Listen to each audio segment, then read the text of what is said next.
जय भीम, जय भारत, जय संविधान साथियों। और आज के इस ऑनलाइन परिचर्चा कार्यक्रम में आज का विषय है डाइवर्सिटी मिशन की स्थापना के 15 वर्ष और एक दृष्टि।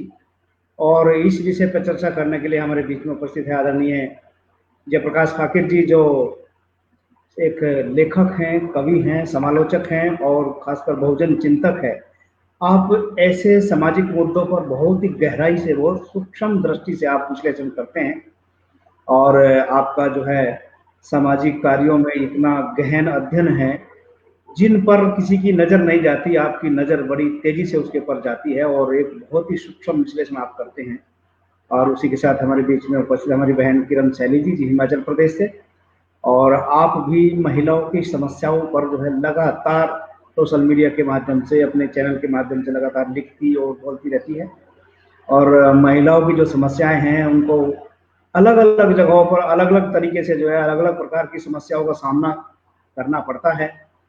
और आप उन समस्याओं से जो है कैसे निजात पाया जाए उस पर लगातार काम करती रहती है। क्योंकि आज का विषय जो ये है, कल 15 मार्च को बहुजन डाइवर्सिटी मिशन का जो स्थापना दिवस था, उनको 15 वर्ष पूरे हो चुके हैं। बहुजन डाइवर्सिटी मिशन के संस्थापक एच.एल. दुसाद जी हैं और वो लगातार 15 वर्षों से लेखनी कर रहे हैं, किताबों का लेखन कर रहे हैं। और उनका जो है अध्ययन इस दबे कुचले वंचित समाज की तरक्की कैसे होगी, उनका सामाजिक, आर्थिक और राजनीतिक स्तर कैसे ऊंचा उठेगा, इस पर वो लगातार काम कर रहे हैं। और ये जो है आज का विषय इसी बात के लिए रखा गया है कि इस बहुजन डाइवर्सिटी मिशन के जो 15 वर्ष पूरे हुए हैं, उन पर एक विवेचनात्मक दृष्टि डालने के लिए आज से ये कार्यक्रम आयोजित किया गया। और मैं जयप्रकाश फाकिर जी से निवेदन करना चाहता हूं इस विषय पर बोलने के लिए। सर, ये बताइए कि ये डाइवर्सिटी मिशन है क्या चीज, ये डाइवर्सिटी क्या है? जी सर।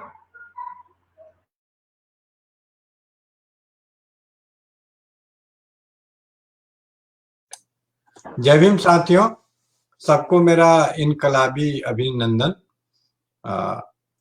ये डाइवर्सिटी का जो कंसेप्ट है, जैसे जैसे आप गहराई में जाएंगे तो आप देखेंगे कि जो पारंपरिक कंसेप्ट है, जो पहले से कंसेप्ट चला आ रहा था, संकल्पना, उसके ये विपरीत एक संकल्पना अपनी अलग तरह से यूनिक तरीके से एच.एल. दुसाद जी ने विकसित किया। दुसाद साहब ने इस कंसेप्ट को एक नया मीनिंग दिया।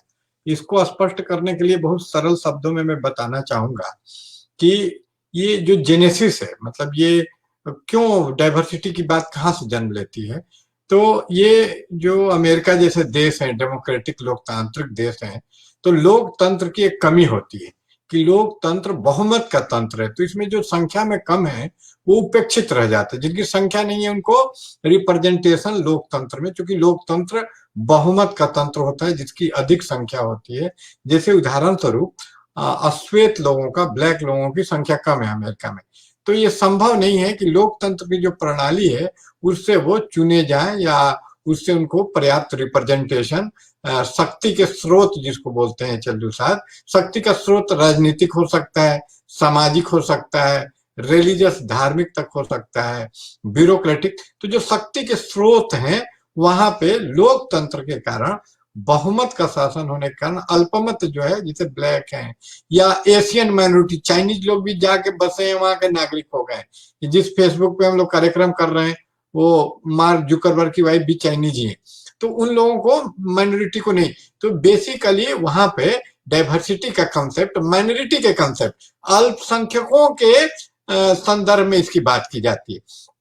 जबकि आप देखिएगा एच.एल. दुसाद, ये जो कल जो प्रोग्राम हुआ डाइवर्सिटी मिशन का, कांसीराम के जन्मदिन के अवसर पर वो स्थापित हुआ था, बहुजन डाइवर्सिटी मिशन, तो वो बीडीएम संक्षेप में, तो बीडीएम का कंसेप्ट बिल्कुल दूसरा है। वो बहुजन जो शक्ति के, यहाँ पर जो बहुसंख्यक की शक्ति के स्रोत से बाहर है, बहुसंख्यक को ही हाशिया में डाल दिया गया है और अल्पमत का शासन है। तो यहाँ डाइवर्सिटी माइनॉरिटीज के लिए कोई कार्यक्रम नहीं है। यहाँ डाइवर्सिटी जो अल्पमत का वर्चस्व है, चाहे वो साहित्य के क्षेत्र में ही देख लीजिए कि अगर संयुक्त नागरिक पुरस्कार मिल भी जाता है, अगर महिला को भी मिल जाता है तो सवर्ण महिला को ही मिलता है, जैसे अनामिका एक सवर्ण महिला को मिला। आज तक हमको नहीं लगता किसी दलित महिला को या किसी दलित को ही बहुत कम मिला है। तो इस तरह से आप देख सकते हैं कि एक बहुसंख्यक जिसकी SC ST OBC बहुजन, जिसको कांसीराम जी ने नाम दिया बहुजन, तो 85% बहुजन का कोई प्रतिनिधित्व शासन में नहीं है, मंत्री परिषद भी नहीं है, चाहे वो राष्ट्र के स्तर पर हो या किसी राज्य का मंत्री परिषद ले लीजिए, कहीं भी उसका प्रतिनिधित्व पर्याप्त नहीं। नौकरियों में ले लीजिए, ज्वाइंट सेक्रेटरी लेवल का आदमी आपको ढूंढने से नहीं मिलता है, और सेक्रेटरी लेवल पे ये एक RTI द्वारा मांगा गया था जानकारी, तो पता चला सेक्रेटरी लेवल पे तो एक भी नहीं है SC ST OBC समुदाय से, कोई IAS नहीं है। तो ये जो वर्चस्व एक खास समुदायों का है और उसके विपरीत एक वंचित विशाल, तो ये डाइवर्सिटी का जो कंसेप्ट है वो बिल्कुल अलग है जो अमेरिका में डाइवर्सिटी का, इसलिए इसको समझने की जरूरत है। वहां डेमोक्रेसी प्रणाली के कारण कुछ लोग पीछे छूट जाते हैं, और यहाँ डेमोक्रेसी के अभाव के कारण, डेमोक्रेसी में स्वाभाविक रूप से अगर ट्रू सच्चा डेमोक्रेसी इंडिया में होता तो हम लोग को इतना मिशन वगैरह चलाने की जरूरत नहीं थी।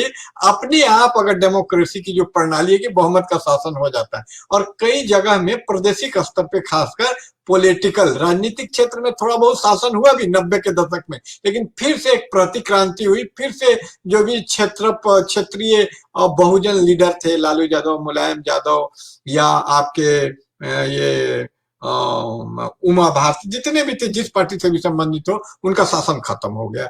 जो ये आरक्षण वगैरह से रिलेटेड पार्टियां थी वो खत्म हो गई। एक प्रतिक्रांति घटित होती है 15 साल के अंदर। ये क्रांति जिसको साइलेंट जेफराल करके एक समाजशास्त्री को साइलेंट रेवोल्यूशन बोला मंडल कमीशन का, तो एक एंटी मंडल घटित होता है 2014 में, और सारा ये शासन धीरे धीरे 5 साल के अंदर खत्म हो जाता है। तो इसको मतलब यहाँ डाइवर्सिटी मिशन का मतलब है कि इसी वर्चस्व को, अल्पमत के वर्चस्व को तोड़ना और जो बहुमत के वर्चस्व को लाना। तो यहाँ डाइवर्सिटी का मीनिंग है एक ही तरह का जो लोग शासन में हर जगह एक ही विचारधारा है, और वो जो विभिन्नता मूलक होना चाहिए, तो आप देखिएगा वो नहीं है। एक ही तरह के लोग और एक ही जाति, एक ही समुदाय के लोग शासन में, शक्ति के स्रोत, साहित्य में, राजनीति में वर्चस्व। आप जिस क्षेत्र में आप प्रोफेसर हैं, शिक्षा के क्षेत्र में भी देखिए एक ही मतलब समुदाय के लोग, एक ही विचारधारा के लोग हावी हैं, तो उसमें डाइवर्सिटी आए। लोकतंत्र विविधतामय का नाम है, तो ट्रू सेंस में लोकतंत्र है, उसके लिए डाइवर्सिटी मिशन वो ये शुरुआत किया था इसको, बहुजन डाइवर्सिटी। इसलिए इसमें डाइवर्सिटी शब्द के बहुजन जो एडजेक्टिव लगा हुआ है उस पर भी जोर देने की जरूरत है। ये डाइवर्सिटी वो आम डाइवर्सिटी नहीं, ये बहुजन डाइवर्सिटी है। मैं ये जोर डालूंगा कि इस डाइवर्सिटी शब्द को बहुजन के बगैर नहीं समझ सकते। जी, आपका कहना है कि जो शक्ति के स्रोत हैं और उन शक्ति के स्रोतों पर जो है अल्पजन लोगों का कब्जा है, और उन शक्ति के स्रोतों पर जो है इस बहुजन लोगों का भी हक अधिकार उनकी आबादी के हिसाब से हो। एक मोटे सी भाषा में सब डाइवर्सिटी मिशन की बात है। तो यहाँ पर मैं अपनी बहन किरण सैली जी के पास चलना चाहता हूँ इसी बात को लेकर के कि इस बहुजन डाइवर्सिटी मिशन के संस्थापक आदरणीय HL दुसाद जी हमेशा जो है विभिन्न सामाजिक जो शक्ति के स्रोत है, उन शक्ति के स्रोतों की बात उठाते रहते हैं हमेशा इस डाइवर्सिटी मिशन में। और वहीं पर एक बात उठाते हैं जो लैंगिक विविधता की बात करते हैं, जो लैंगिक विविधता यानी जो मेल और फीमेल, नर और मादा, स्त्री पुरुषों का जो हिस्सा है उसका, उस बात को ध्यान में रखकर उनकी बात उठाते हैं। उनका कहना है कि हर क्षेत्र में जो है कम से कम 50% आबादी महिलाओं की होनी चाहिए। तो इस डाइवर्सिटी मिशन में जो है आपको क्या लगता है, क्या ये डाइवर्सिटी मिशन जो है महिलाओं की आबादी के हिसाब से या महिलाओं को 50% हिस्सेदारी देने के लिए काम कर रहा है, क्या इस तरह का कुछ है? किरण सैली जी।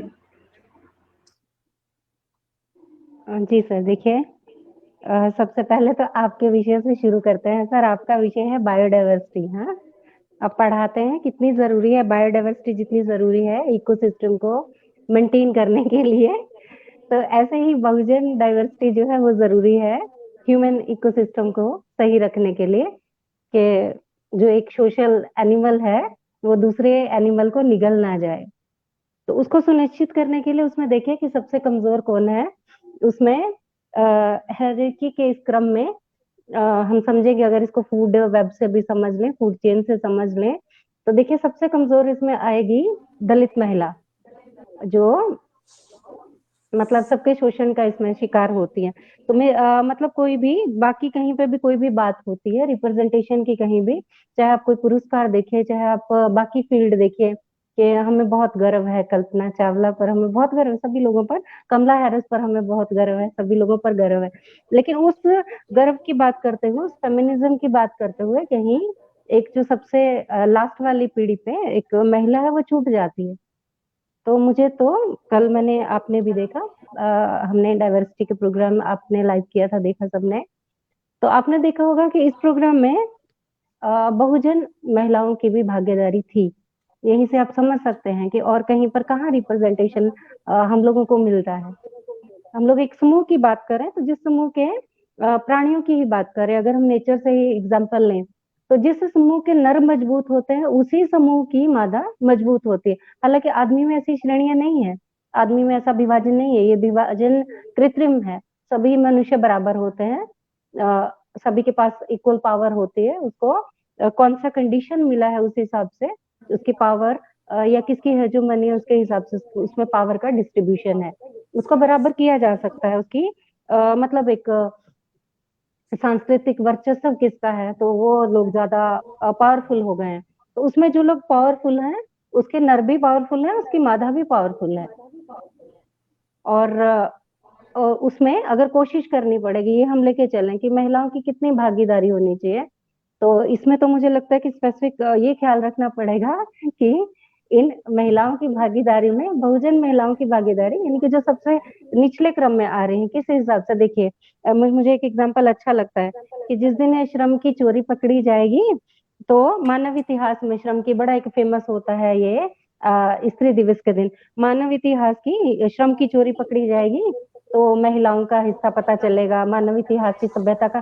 भाई मैं पूछना चाहती हूँ, कौन से मानव इतिहास की, कौन सी औरतों की श्रम की चोरी? वो औरतें जिनको सिर्फ खाना बनाने का काम है और उसके बदले में उनको पूरी सत्ता में, कईयों के पास वो भी नहीं है, तो उनको सत्ता में पूरी हिस्सेदारी मिलती है, भागीदारी मिलती है, उनको शासन करने के लिए एक दूसरी महिला मिलती है जो उनको बच्चों को पालती है, जो उनके घर के काम करती है। तो वो तो दो महिलाओं में ही कितना अंतर है, दो महिलाएं कितनी दूर पायदान पर खड़ी हैं।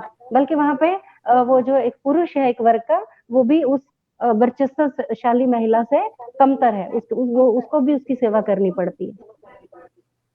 तो एक बहुत उलझा हुआ कंसेप्ट है, डाइवर्सिटी को कितना आगे लेके जाएगी ये इसमें निहित रहेगा। दुसाध सर काफी सुलझे हुए व्यक्ति हैं, इन बातों को वो काफी समझते हैं कि हम जब डाइवर्सिटी में बात करते हैं तो हम स्पेशली इसमें जो सबसे कमजोर पायदान पर जो महिलाएं हैं, बहुजन दलित महिलाएं हैं, उनमें भी बहुजन में भी दलित महिलाएं हैं, तो उनको कितना उसमें हिस्सा मिलना चाहिए, तो ये इस ढंग से हम लोग जो है वो तय कर सकते हैं। मुझे लगता है मैं अपनी बात कहने में सही रही हूँ, समझाने में। जी, आपने बहुत ही अच्छी बात की। जो है जहाँ तक जो है उसकी बात आती है, तो दबे कुचले वंचित समाज की जो महिलाएं हैं वो एकदम पीछे रह जाती हैं, और जो जिसका पुरुष जितना सबल होता है, महिला भी उसकी इतनी ही मजबूत होती है। तो दबे कुचले वंचित समाज में आपने बहुत ही गहराई से चित्रण किया इस बात का जो है, और डाइवर्सिटी के बारे में बात बताई। जयप्रकाश जी जो है अभी जैसे तो कल इसको यूनिट आप में चलना पड़ेगा, जी जी क्योंकि सफर में ना हम ऐसे अलग नहीं कर सकते हैं कि इस तरफ महिला इस तरफ पुरुष है। उनको जी जी सफर दोनों है, मतलब दलित पुरुष दलित महिला, ओबीसी जी पुरुष ओबीसी महिला, तो जो उनकी समस्या है, बहुत सारी समस्या उनकी कॉमन है। उनको इस जी ढंग से हम नहीं कर सकते कि महिलाएं बहुत सताई गई हैं। कौन सी महिलाओं में भी कौन सी महिलाएं ज्यादा सताई गई, जी तो जी उनमें अगर हम फर्क करेंगे तो जमीन आसमान का अंतर निकल आएगा उसी में। जी जी जी तो डाइवर्सिटी में मुझे लगता है कि इन सब बातों का ख्याल रखा जाएगा कि हर एक को जी रिप्रेजेंटेशन मिले, कितनी महिलाएं कितने पुरुष किस वर्ग से आते हैं, कितना उनको सोशल कैपिटल में हिस्सा मिला है, कितना उनको इकोनॉमिक पावर में हिस्सा मिला है। तो मुझे लगता है कि इनकी सबकी सम्मिलित एक बात होगी उसमें, कि आदिवासी महिलाओं की बात होगी उसमें। अगर महिला की इसमें बात करूं, मैं महिलाओं के बारे में बात करूं, तो मुझे लगता है कि उसमें सभी वर्ग के लोगों का जो है उसमें रिप्रेजेंटेशन होगा, उन सभी को उसमें जो है हिस्सा, और सभी तरह के, ये नहीं है कि उसको इकोनॉमिक में हिस्सा दे दिए, उसको कल्चरल में हिस्सा नहीं दिए, या उसको ये नीति बनाने में बहुत सारी चीजें होती है, सत्ता के बहुत सारे स्रोत होते हैं, तो उन सभी में सभी महिलाओं को मौका मिलना चाहिए। जी, बहुत अच्छी बात आपने कही, सबको मौका मिलना चाहिए। जयप्रकाश जी, कल जो है मैं देख रहा था प्रोग्राम में, इस डाइवर्सिटी मिशन स्थापना समारोह में कल जो कार्यक्रम चल रहा था उसमें आप दोनों लोगों को भी सम्मानित किया जा रहा था, दोनों लोगों को सम्मानित किया। तो और आपके अलावा किन किन लोगों को उसमें सम्मानित किया है वहां पर?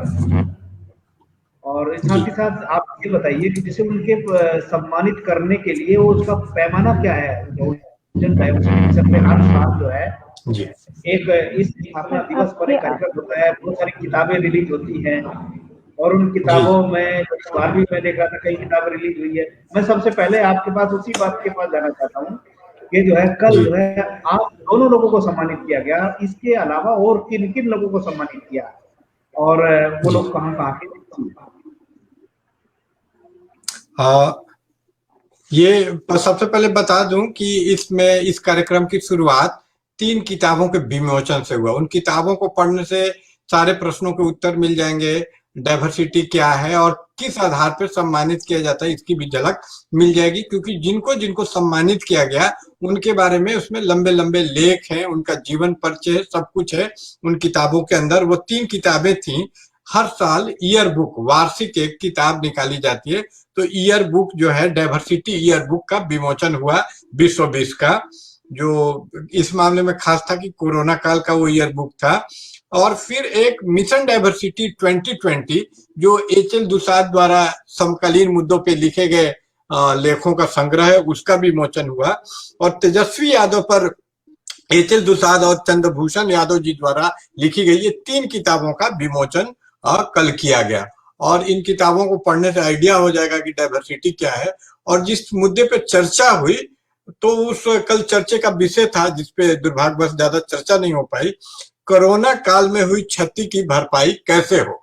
तो ये कल के मीटिंग का, कल जो प्रोग्राम हुआ वार्षिक, उसका ये एजेंडा था कि किताबों का विमोचन। और जिन लोगों को मैं अगर सम्मानित तो मुझे भी किया गया बुलाकर, लेकिन ऐसा कोई पुरस्कार मुझे नहीं दिया गया। और पुरस्कार जिन लोगों को दिया गया उनका नाम मैं बता दे रहा हूँ कि 6 लोगों को। नहीं, वैसी कोई बात नहीं है, वहां जाना ही मेरे लिए बहुत बड़ा पुरस्कार है। मुझे वक्ता के रूप में बुलाया गया इन 3 किताबों पर बोलने के लिए, ये भी मेरे लिए बहुत बड़ा इनाम, पुरस्कार और सम्मान है।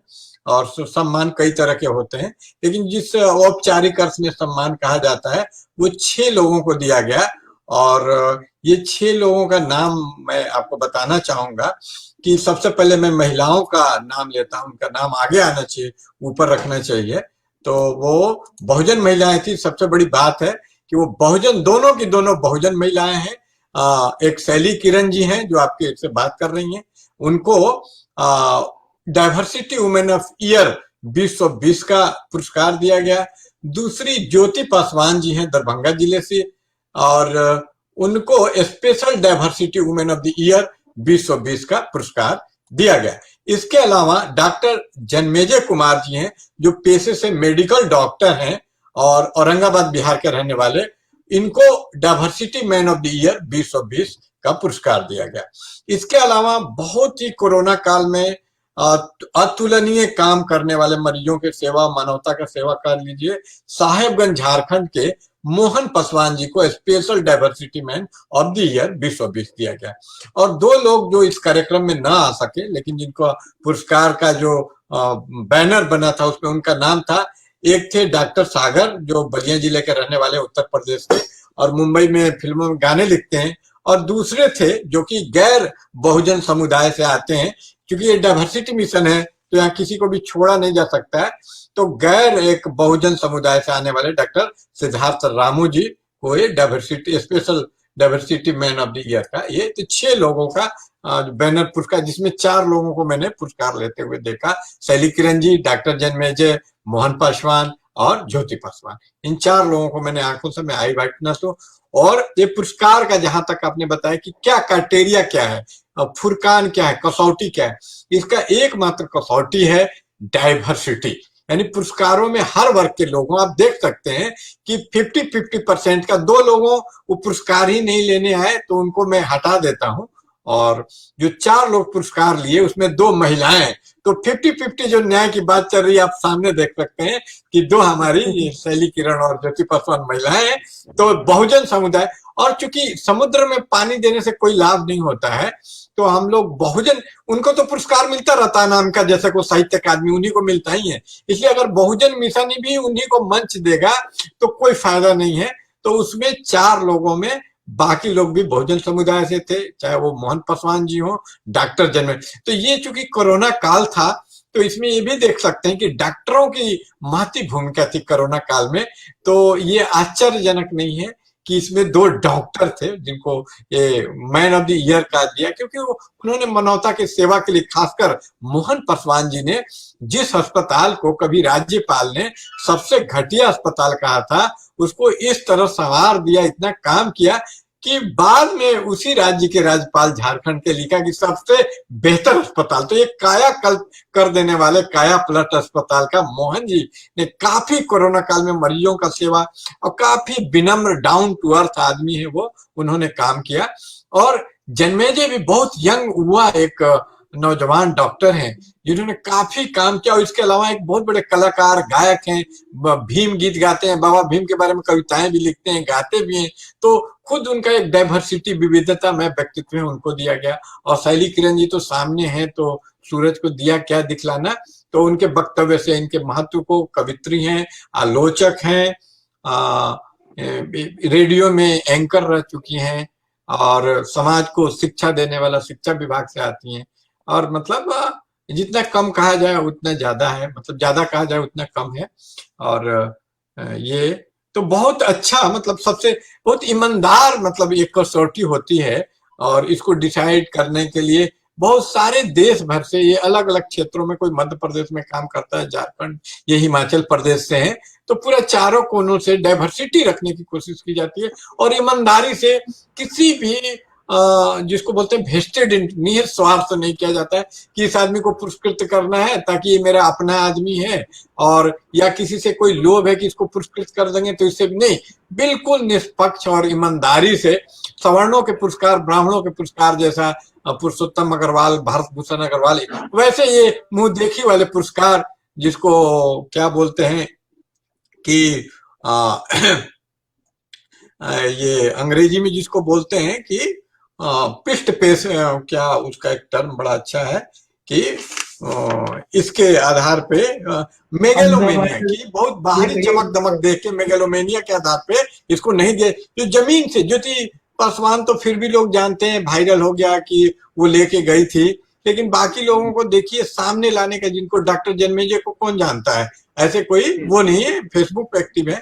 तो ऐसे लोग जो सचमुच काम कर रहे हैं उनको सामने लाना इस पुरस्कार का उद्देश्य है। और इस मैं बधाई देना चाहूंगा एच एल दुसाद सर को कि ये इस मिशन में ईमानदार, प्रतिभावान, जिनके पास गैलरी ना हो, बाकी और कोई एक ग्लैमर छपे हैं, 10 किताबें इनकी छपी हैं, 20 वो मिले हुए हैं, तो उनको नहीं, काम करने वालों को पुरस्कार दिया गया है। तो ये बधाई के पात्र हैं एच.एल. दुसाद कि इन्होंने काम करने वाले लोगों को, जो वास्तव में बहुजन समाज के बीच में काम कर रहे हैं, उन्होंने वो सब देखा ही नहीं कि नहीं कौन बड़ा छोटा, बाहरी आयतन और कद न देखते हुए उसके काम, handsome is days handsome does के आधार पे ये काम, जो अच्छा करता है वही अच्छा है, यही कसौटी है एक शब्द में। जी जी जी, बहुत बहुत धन्यवाद। जैसे किरण सैली जी को पुरस्कार दिया आज आदरणीय एच.एल. दुसाद जी ने डाइवर्सिटी मिशन के स्थापना दिवस के अवसर पर। मैंने भी देखा, जब आपकी मतलब जो है कल मैं लाइव देख रहा था, दिखा भी रहा था अपने चैनल के माध्यम से। सैली जी से मैं एक बात जानना चाहता हूँ कि जब ये आपको दिया गया तो आपको कैसा फील हुआ उस समय, जिस समय आपको दुसाद जी ये सम्मान दे रहे थे, और आपने उसको किस एंगल से लिया? जी सर, मुझे एक्चुअली सच में बहुत गर्व की अनुभूति हुई अपने लोगों से पुरस्कृत होने में, बहुत मान सम्मान, क्योंकि मैं उनका बहुत सम्मान करती हूँ दुसाद सर का। और मुझे ये लगा भी कि मैंने इतना काम नहीं किया है कि मैं उनसे अप्रिशिएशन डिजर्व करती हूँ। ये मेरे मन में ख्याल आया एक, कि बहुत काम करना बाकी है। ऐसा लगा। और दूसरा बड़ी खुशी हुई क्योंकि जो कर रहे हैं उनकी हम उम्मीद ही नहीं रखते हैं, क्योंकि जब आपको पता है आप किस धारा में बह रहे हैं और हम समझ जाते हैं कि इसमें बहने का मतलब है कि जब आप अपनी ही बात कर रहे हैं, आप अपने रिप्रेजेंटेशन को लेके जब आप लोगों के बीच में जाएँगे कि मुझे हक चाहिए, मुझे न्याय चाहिए, तो आपको न्याय नहीं मिलेगा। आपको न्याय अपने लोगों में मिलेगा, अपने लोगों के द्वारा मिलेगा, आपको वही एप्रिशिएट करेंगे। आप जिनसे कुछ पाना चाहते हैं, वो भी माँग के नहीं पाना चाहते हैं, लड़ के पाना चाहते हैं, तो वहाँ आपको एप्रिसिएशन नहीं मिलेगा। ये चीज़ क्लियर रहती है। तो इसलिए इस बात की बड़ी खुशी हुई कि अपने लोगों ने हमें एप्रिशिएट किया और उस टाइम पे हमें याद आया, अपने पेरेंट्स की याद आती है कि कैसे हम लोग कहाँ से चले थे। तो उस चीज़ में एक हमने यूनिटी महसूस की कि सभी लोग हम एक जैसे ही लोग होते हैं। जब हम उस जगह पे मतलब मैंने देखा कि जैसे डॉक्टर जन्मेजय आए स्टेज पर, तो उनके चेहरे पे बड़ा अच्छा ऐसा नहीं उनको बहुत पुरस्कार मिले होंगे डॉक्टरी के पेशे में डॉक्टर होना छोटी बात नहीं है। हम लोगों में से तो बिल्कुल ही छोटी बात, बहुत बड़ी बात है। तो उनको कई पुरस्कार मिले होंगे, लेकिन उनके चेहरे पे एक बड़ा निश्चल भाव आया, जो मैंने डॉक्टर मोहन के चेहरे पे भी देखा, ज्योति के चेहरे पे चमक देखी। तो अपने लोगों से मतलब एकदम लोग भावुक हो गए, मैं भी भावुक हो गए थे। मुझे एकदम अपने पेरेंट्स का वो सारा स्ट्रगल याद आया। ये याद आया कि हम लोग एक जगह पे जुड़े हुए हैं। हम लोगों में एक यूनिटी है कि हम सब वो शेयर करते हैं कि हम लोगों का स्ट्रगल एक जैसा है, किसी का अलग, किसी का कम ज़्यादा नहीं है, सभी एक जैसे ही धारा में बहते हुए लोग हैं। तो उस चीज़ को हमने मतलब मुझे ये लगा कि सभी लोगों के लिए है ये मतलब सभी पुरस्कृत है, कि वो चीज़ सबके लिए साझी है, वो स्ट्रगल सबका साझा जी, है जी, और जिस दिन हम सफल होंगे सब लोग, वो सफलता भी सबकी साझी होगी। जी, जी। फ़ाकिर जी जो है यहाँ एक सवाल बहुत ही बड़ा महत्वपूर्ण ये है कि डाइवर्सिटी की बात करने वाले संसार के बहुत सारे विद्वान हैं। इस डाइवर्सिटी की बात जो करते हैं, बहुत सारे विद्वान करते हैं, संसार के, भारत के भी लोग करते हैं। और भारत में तो बल्कि ये भी कहा जाता है कि जो है विविधता में एकता, है ना? इस विविधता की बात ठीक है, संसार के बहुत सारे लोग करते हैं और भारत में यही कहा जाता है कि विविधता में एकता है। तो एच.एल. दुसाद का डाइवर्सिटी के बारे में क्या कंसेप्ट है, वो आखिर वो एच.एल. दुसाद सर का जो है डाइवर्सिटी कंसेप्ट क्या है और अन्य लोगों का डाइवर्सिटी कंसेप्ट क्या है, इसमें क्या डिफरेंस है, क्या फर्क है इसमें यहाँ पर? जी।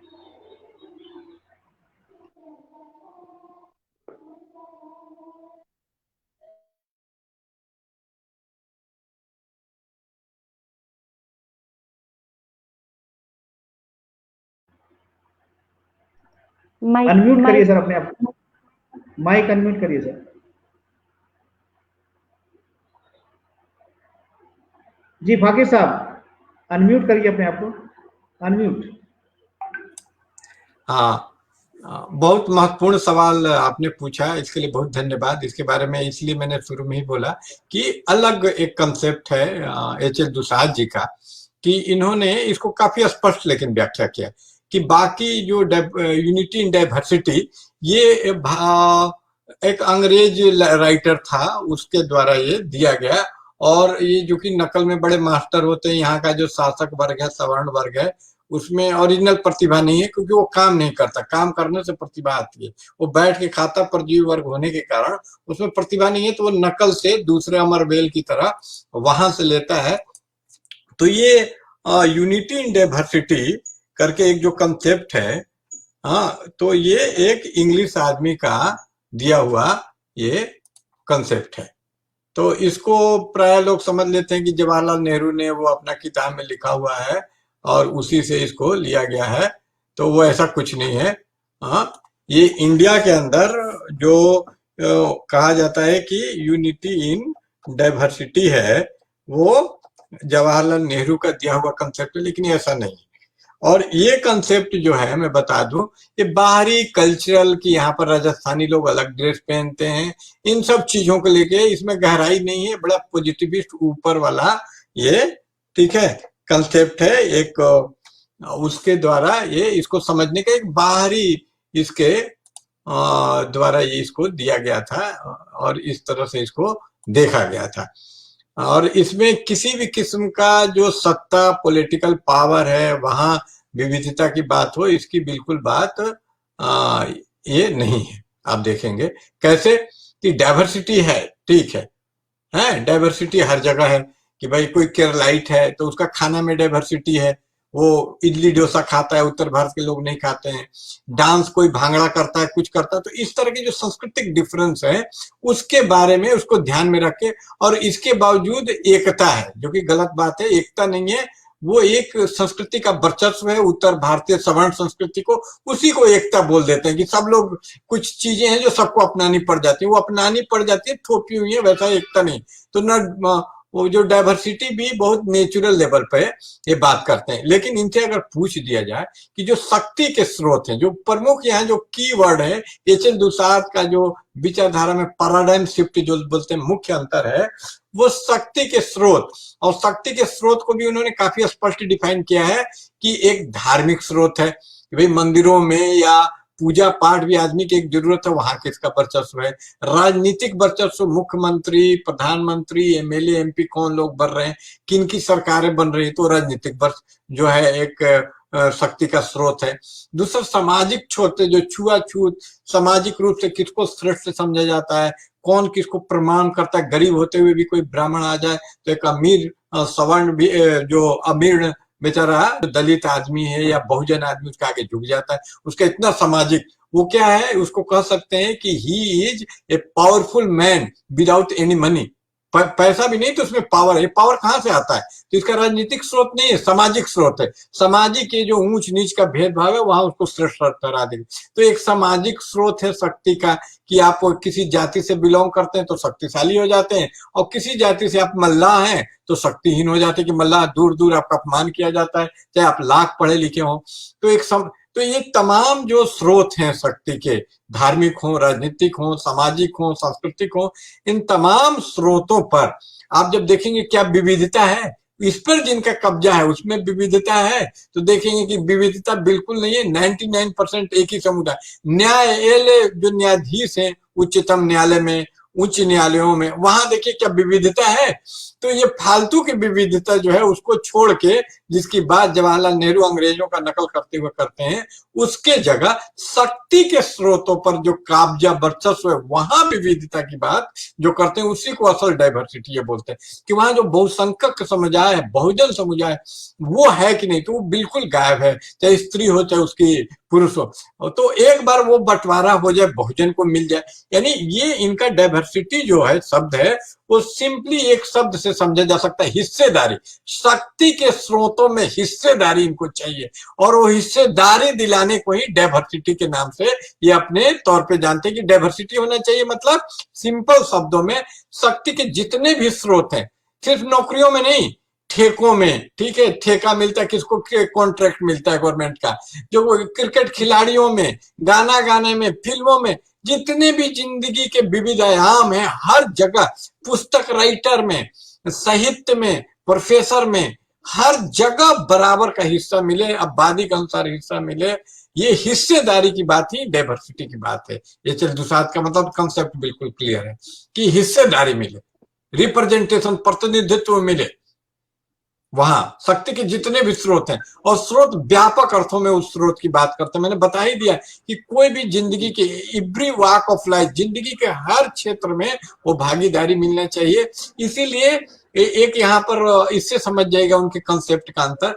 जहां कुछ हमारा गुट है वो धर्म का विरोध करता है और बोलता है कि धर्म अफीम है, मार्क्सवादियों की तरह अबौद्धिक है, इसमें बौद्धिकता नहीं है, अंधविश्वास है, तो उसका विरोध करता है। वो विरोध जायज भी है, लेकिन ये बहुत प्रैग्मेटिक थिंकर है। बाबा अम्बेडकर के राह, जॉन डुअई के राह, रॉर्टी करके एक प्रैग्मेटिक कवि है, तो ये रॉर्टी जैसे एक दार्शनिक है जो बोलते हैं प्रैग्मेटिक, कि ये बोलने से लेकिन धर्म का महत्व कम नहीं हो जाता। हमारे दादा नानी मामा मामी अभी भी धर्म को मानते हैं, तो उसको एक शक्ति का वो स्रोत है, सिर्फ आध्यात्मिक मामला नहीं है धर्म, एक शक्ति का स्रोत समाज पे। क्या मुसलमान धर्म को ही लीजिए, उसका बहुत जिधर बोल देता है बुखारी उधर ही वोट पड़ जाता है, तो कितना शक्तिशाली है कि उसके एक बयान से, या कोई शंकराचार्य कहीं बोल देता है तो पूरा हिंदू जनमानस प्रभावित। तो ये शक्ति का स्रोत है। कुछ पद है शंकराचार्य के, इमाम के, तो धर्मों में, तो वहां पर तमाम जगहों में, चाहे वो धर्म ही क्यों ना, वहां हिस्सेदारी होना चाहिए, वहां कब्जा होना चाहिए। और उसके बाद हो सकता है धर्म को अपने अनुकूल रूप दे दे, जैसे बौद्ध धर्म को अपने अनुकूल ढाल लिया बाबा अम्बेडकर ने, उसको बहुजन बना दिया। और गाडगे बाबा पर बहुत चर्चा थी, उन्होंने अपने अनुकूल ढाल लिया जो भी धार्मिक अध्यात्म को। लेकिन पहले कब्जा तो करें, तो सबसे पहले शक्ति के स्रोतों पे कब्जा की बात करते हैं वो, और उसी को वो जी जी डाइवर्सिटी बोलते हैं, विविधता बोलते हैं, जी जी जी। बाहरी विविधता को किरण नहीं। जी शैली जी जो है, जैसा भी एक बात हो रही थी बीच में, जैसे टीवी खोलिए सुबह, अपने घर में जो टीवी चलता होगा उसे आप खोलिएगा, उस पे बड़े बड़े साधु संत प्रवचन करते हुए मिलेंगे।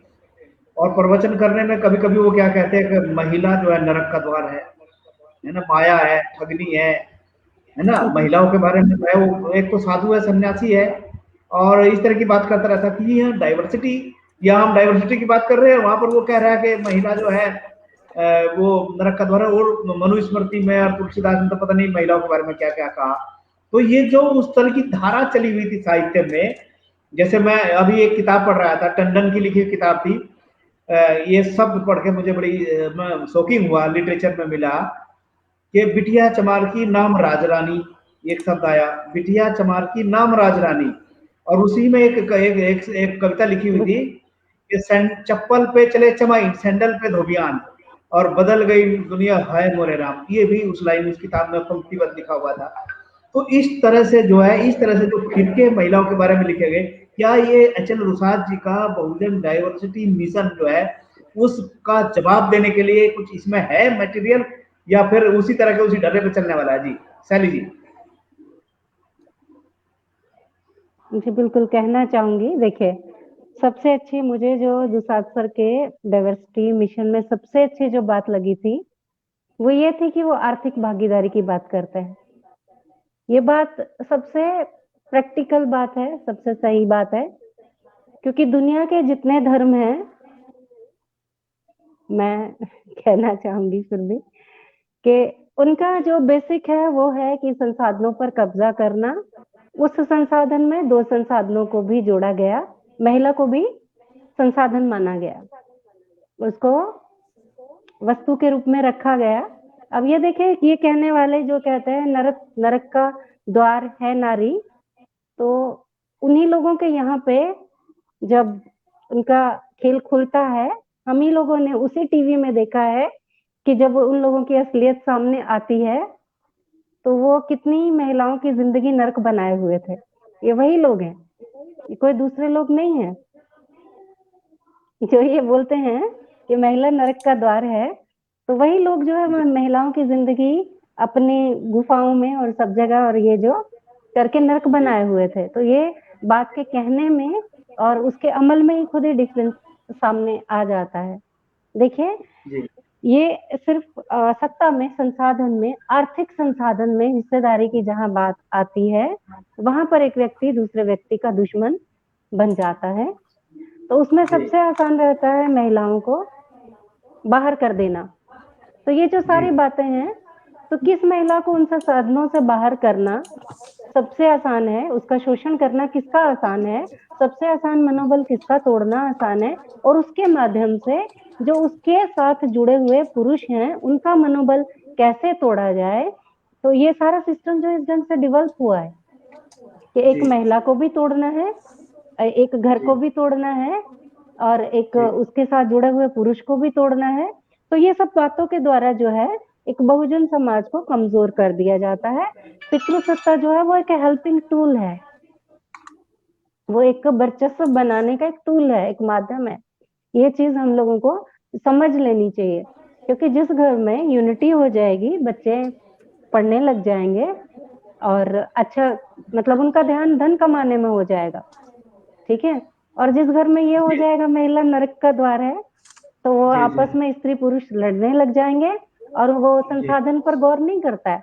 आपस में लड़ते हुए लोग संसाधन नहीं देखते किधर जा रहा है, तो वो उस चीज को छोड़ देते हैं, उसका मोह छोड़ देते हैं। यही तो बोलते हैं कि मोह माया छोड़ दो, पिछले जन्मों के कर्म है। तो डाइवर्सिटी मिशन उस पर गौर करता है, आर्थिक संसाधनों की बात करता है। और दूसरे पावर में हिस्से की बात करें तो क्या आता है कि नेचर में देखिए सब लोग अलग हैं, हर व्यक्ति अलग है। नेचर के हिसाब से जेनेटिकली साइंटिफिकली डाइवर्सिटी कंसेप्ट जो है बहुत सही है। ये साइंटिफिक कंसेप्ट है, ये कोई मतलब एक समाज शास्त्र में भी एक ये वैज्ञानिक कंसेप्ट है। इसमें मतलब पूरा अगर हम इसको पूरा छाने तो पूरी एक वैज्ञानिक पद्धति के रूप में ये आएगा कि किसको कितना रिप्रेजेंटेशन, कितनी पावर, क्या सबको कैसे उसमें हिस्सेदारी मिलनी चाहिए, वैज्ञानिक चीज है। जबकि मनुष्य क्या है कि वो एक ग्रुपिंग करना चाहता है, ग्रुप में रहना चाहता है, ग्रुप में खुद को सुरक्षित समझता है, चाहे वो धार्मिक समूह हो, चाहे वो सामाजिक समूह हो, तो किसी भी तरह से वो समूह को टूटने नहीं देना चाहता है। उसको लगता है कि समूह टूटेगा तो हम लोग कमजोर हो जाएंगे। और उन समूहों में ऐसा रहा है कि पहले ये दिमाग वाले जमाने नहीं रहे हैं, बाहुबल के जमाने रहे हैं। तो उस बाहुबल के जमाने में जो है स्त्रियों को शारीरिक रूप से कमजोर समझा गया, होती नहीं है, समझा गया। तो उसका कारण शायद ये रहा कि मातृत्व के कारण उनकी शारीरिक शक्ति कमजोर हो जाती थी, लड़ने की क्षमता कम हो जाती थी। तो उनको कमजोर समझा गया, तो उनको असेट की तरह समझा गया, उनकी भागीदारी को कम करने के तरीके सोचे गए। देखिए अब मनुष्य का वैज्ञानिक देखिए कैसा होता है कि उसको अगर कार्टून दिखाना है बच्चे को, तो कुत्ता मनुष्य की आवाज में बोल रहा है, बिल्ली मनुष्य की आवाज में बोल रही है, और हम उस चीज को बड़ा ग्लैमराइज करते हैं कि देखिए हम सबको अपने जैसा बना रहे हैं। तो ये मनुष्य की मूल प्रवृत्ति है, हर चीज को, मनुष्य का देवता, मनुष्य का ईश्वर, मनुष्य का गढ़ा गया गॉड, किसी भी आप देख लीजिए, किसी भी धर्म में सब हम लोगों जैसे हैं, जिनको हमने अपने से ऊपर माना। कोई वो बाहर का कहीं आ जाता है कि बड़े कोई नया विचार लेके आ जाता है तो निर्गुण बोल देते हैं, या उसको लाइट बोल देते हैं, रोशनी बोल देते हैं, कुछ अलग अगर चलते हैं। नहीं तो मूलतः यही कि उसको मनुष्य के रूप में ही माना जाता है, या कुछ भी होता है तो उसको देखिए ये मतलब कुछ भी कितनी भी हम बोलते हैं उन्नत संस्कृति हो गई, तो उन्नत संस्कृति मतलब उसको मनुष्य बना रहे हैं, हम सब चीजों को, हम वस्तुओं को मनुष्य बना रहे हैं, हम जानवरों को मनुष्य बना रहे हैं, हम सबको मनुष्य बना रहे हैं, मनुष्य मनुष्य नहीं रह रहे हैं। तो डाइवर्सिटी कंसेप्ट जो है इस रूप में साइंटिफिक है, तो वो ये कोशिश करता है कि भाई नहीं, इस डिफरेंस को स्वीकार करो, इस डिफरेंस को स्वीकार करने के बाद भी उनको हिस्सेदारी दो। वो आपसे डिफर करते हैं, आपसे अलग है। महिलाएं शारीरिक रूप से अलग है, महिलाएं मानसिक रूप से भी परवरिश के कारण अलग हो सकती हैं, या और बायोलॉजिकल कारणों से भी मानसिक रूप से अलग हो सकती हैं।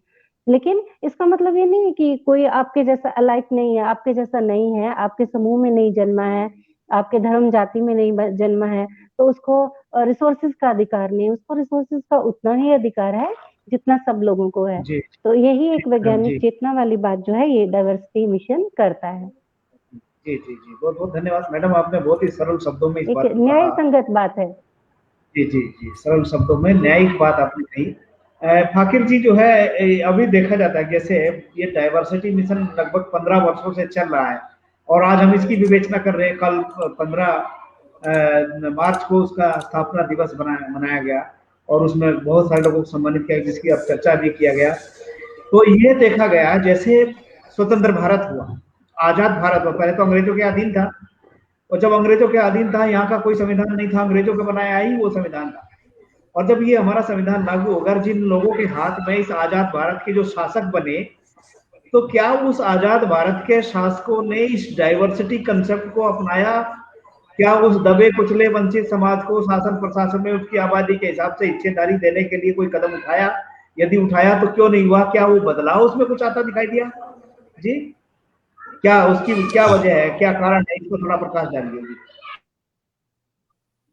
ये इसका कारण है कि इसमें इसको बोलते हैं किसी सिस्टम के प्रोडक्शन से ज्यादा महत्वपूर्ण होता है उसका रिप्रोडक्शन, कि किसी वर्ग का वर्चस्व है, जैसे सवर्णों का वर्चस्व है, तो ये वर्चस्व अपने आप को रिप्रोड्यूस करता है। ये वर्चस्व अपने आप नहीं बना रहता, इसको वो वर्ग, उसमें एक सेल्फ सस्टेनिंग एक सिस्टम होता है, एक तंत्र होता है जो ये सुनिश्चित करता है कि वर्चस्व न टूटे। सवर्ण ही मतलब जो हमेशा सवर्ण वर्गों का वर्चस्व है, इसमें कोई, उसमें भी ब्राह्मणों का वर्चस्व हो रहा है, और मुसलमानों में सैयदों का, उच्च जाति का वर्चस्व हो रहा है, हिंदू मुस्लिम सिख ईसाई कोई भी हो, इरिस्पेक्टिव ऑफ धर्म कोई भी रहा हो, उसके उच्च जाति का ही शासन में हर जगह वर्चस्व हो रहा है। और इस वर्चस्व को बढ़ाने के लिए तरह तरह के तरीके हैं, इदारे हैं, जैसे पुरस्कार दिया जाएगा हमेशा स्वर्ण को। तो एक ऐसा माहौल समाज मनोवैज्ञानिक बनेगा कि वही मेरिट वाले होते हैं। तो वो जब मेरिट वाले साबित हो जाएंगे तो एक दलित भी उन्हीं का नकल करेगा, वो चाहेगा कि यही मेरिट है, यही मेरे लिए आदर्श है।